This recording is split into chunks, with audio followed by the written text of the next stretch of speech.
குடும்பத்தில் பல பிரச்சனை வந்துகிட்டே இருக்கும். பேரண்ட்ஸ்குள்ளே பிள்ளைகளுக்குள்ள இந்த 2 பேரும் அசம்பிள் ஆகிறதில்ல, எல்லாம் அப்படி டைவர்ட் ஆகிருக்கிறாங்க. இப்போது வீட்டில் வந்து ஒரு வாஷிங் மிஷினு அல்லது ஆர்ஓ இப்படி ஏதாவது ரிப்பேருக்கு சொல்லியிருப்போம். ஆள் வந்திருப்பார் இன்ஸ்ட்ருமெண்ட்டோட.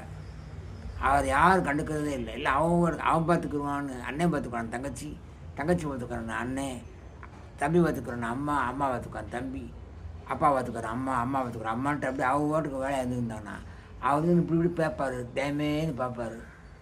பார்த்துட்டு அம்மா இந்த வேலையை பார்க்க வந்தோம், வாஷிங் மிஷின் பார்க்க வந்தேன், இந்த ஆர்ஓ பார்க்க வந்தேன் அப்படின்ட்டு அவங்க பாட்டுக்கு அவங்க வேலையில் இருப்பாங்க. அப்போ என்ன செய்வார், போட்டு பார்ப்பார், சரி நமக்கு சரியாக வரான்ட்டு கிளம்பி போவார். கடவுள் அப்படித்தான், நம்ம பிரச்சனை தீர்க்கறக்க வந்து நிற்கிறாரு, நம்ம கண்ணுக்கு தெரியறதில்லை. கடவுள்கிட்ட நம்ம முறையிட்டாச்சு, கடவுள் வந்து நிற்கிறது கடவுள். இப்போ ஒரு சாதாரண ஒரு வாஷிங் மிஷின் ரிப்பேர் பண்ணுற வந்து நிற்கிறான்னு தெரியும் நமக்கு. ஆனால் கடவுள் வந்து உருவமாக நிற்க மாட்டார், உருவமுள்ளாக நிற்பார். உருவமுள்ளாக நிற்கிறதுனால நமக்கு தெரியல. இவர் உருவத்தோடு நிற்கிறதுக்கு இந்த மரியாதை இல்லை. அவர் உருவமுள்ளாக நிற்கிற கடவுளுக்கு எப்படி நம்ம மரியாதை இருப்போம்? அதனால் வந்து அப்படி போயிடுவார்.